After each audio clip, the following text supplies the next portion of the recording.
And back here in the African continent, Burkina Faso's former President Blaise Compaoré has received a life sentence in absentia for his role in the assassination of his charismatic predecessor, Thomas Sankara. Mr. Sankara, 37, was gunned down along with 12 others during the 1987 coup d'etat that brought Compaoré to power. The pair had been close friends and had jointly seized power in 1983. Mr. Sankara remains a hero for many across Africa because of his anti-imperialist stance and austere lifestyle.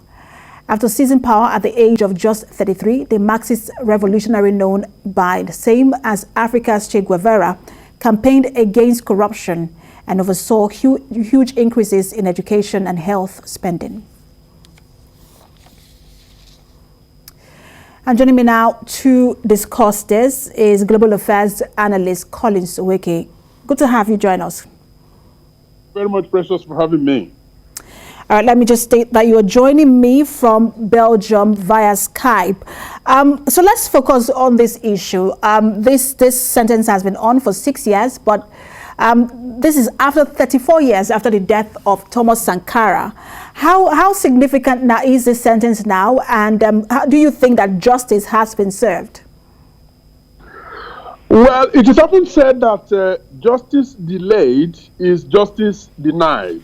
But obviously, when, in the end, justice is served with a sentence, the like that we have seen in this current one, it makes people heave a sign of relief.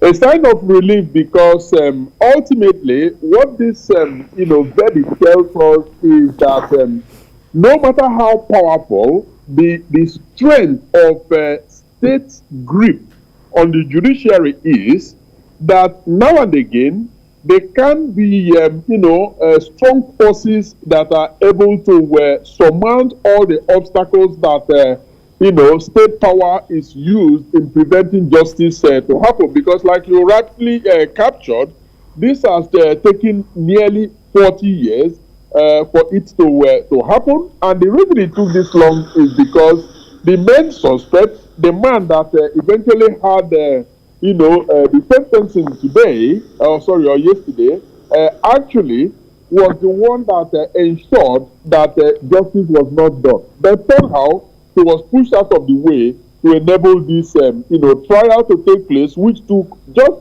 6 months. I mean, a case of that nature, with a whole lot of forensic, exhumation of bodies and all of that, to have happened within that time frame is also remarkable. And straight to your question, as to how significant it is, yes, this is very, very significant, because it tells us that in other cases where justice have been delayed and therefore denied, that they could indeed be light at the end of the tunnel. But that's the point, though, because as much as there has been a life sentence handed down to Compaoré, he has now taken refuge in Ivory Coast. He's been in Côte d'Ivoire for a while now, and has also taken that country's citizenship. Now, even though both countries are French colonies, that's Burkina Faso and Côte d'Ivoire, they do not have an extradition treaty. Burkina Faso, or rather Côte d'Ivoire, doesn't have an extradition treaty with Burkina Faso. So what kind of pressure can be put on Côte d'Ivoire to release or to extradite Blaise Compaoré to ensure that he serves this sentence? Compaoré is far from a stupid man. He made his choice of a country to, take on fugitive status very carefully. And so it is no coincidence that he chose Ivory Coast because of the lack of extradition treaty between the two countries. And he was able to, skillfully use his friends there to be able to, not only have refuge, but also naturalized as Ivorian. So all that actually, makes the pathway to his effectively serving sentence for this murder in his home country, Burkina Faso, makes it, completely, well, almost impossible, but you cannot rule anything out. So, yes, it is expected to be a very, very long battle. It is doubtful that, he will effectively serve his life sentence. However, I think it must be said that the conviction in itself is symbolic, and it is significant, even as symbolic as it is.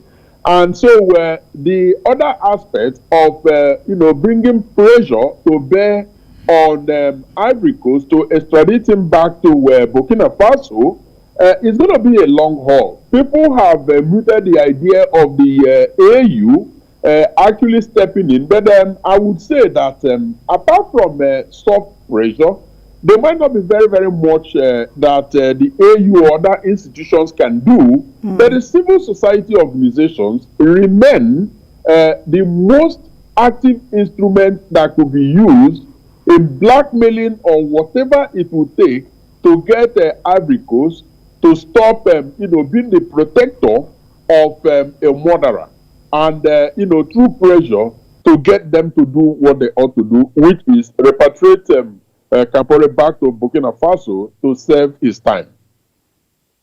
See how that plays out. Thank you so much for talking to us, as always. Global Affairs Analyst Collins Suwinke. My pleasure. Thank you for having me.